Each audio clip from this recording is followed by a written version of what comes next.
আসসালামু আলাইকুম। সুপ্রিয় কৃষক ভাই বন্ধুরা, আপনারা কেমন আছেন? আশা করি সবাই ভালো আছেন। তো আমরা যারা কৃষক ফসল চাষ করে থাকি, কম বেশি কোনো ফসলে আমাদের লাভ হয়, কোনো ফসলে লস হয়। এই নিয়েও কিন্তু একটা কৃষকের জীবন। তো বর্তমান প্রেক্ষাপটে একটি কৃষককে টিকে থাকতে হলে অবশ্যই তাকে টেকনিক অবলম্বন করে টিকে থাকতে হবে। সেটা আপনাদেরকে দেখাবো আর কি। এদের দেখছেন, একটি হলো পেঁয়াজের জমি। এটি একটি ৩৯ শতক জমি। তো এই ৩৯ শতক জমির পুরোপুরি সাইড দিয়ে যে আইল ফসলের ব্যবস্থা করা হয়েছে, আপনারা দেখেন সুন্দরভাবে মাচা করে। এটা কিন্তু দুইটা কাজ করছে।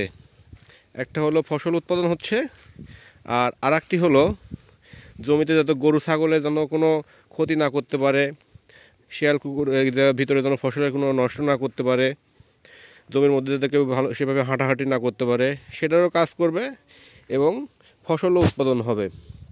কত সুন্দর একটি টেকনিক অবলম্বন করা হয়েছে দেখেন। পুরো জমির সাইড বাউন্ডারি দিয়ে কিন্তু শসা এবং করলার গাছ লাগানো হয়েছে।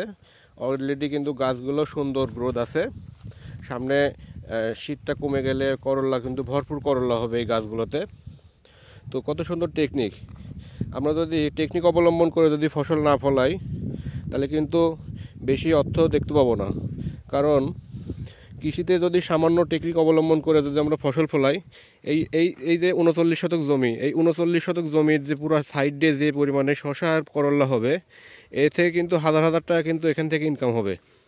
মাঝখানে কিন্তু একটা ফসল আছে, তারপরে এটা সাইড দিয়ে হলো এক্সট্রা ইনকাম, যে জায়গাটা কিন্তু পড়ে থাকতো। তো আপনারা যারা কৃষিতে আছেন, এই টেকনিকগুলো অবশ্যই অবলম্বন করবেন।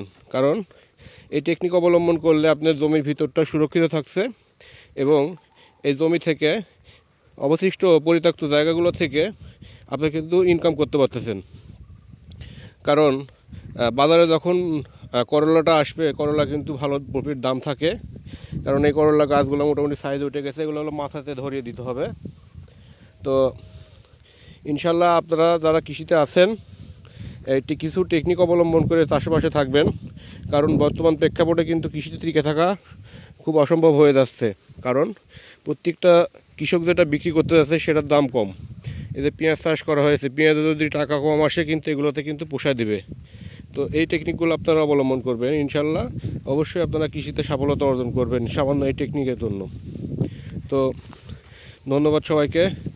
আমার এই টেকনিকটা কেমন লাগলো আপনারা অবশ্যই কমেন্টে জানাবেন, যাতে পরবর্তীতে আরও ভিডিও আপনাদেরকে দেখাতে পারি। অবশ্যই কমেন্ট করবেন যে এই টেকনিকটা অবলম্বন করা সঠিক না ভুল হয়েছে।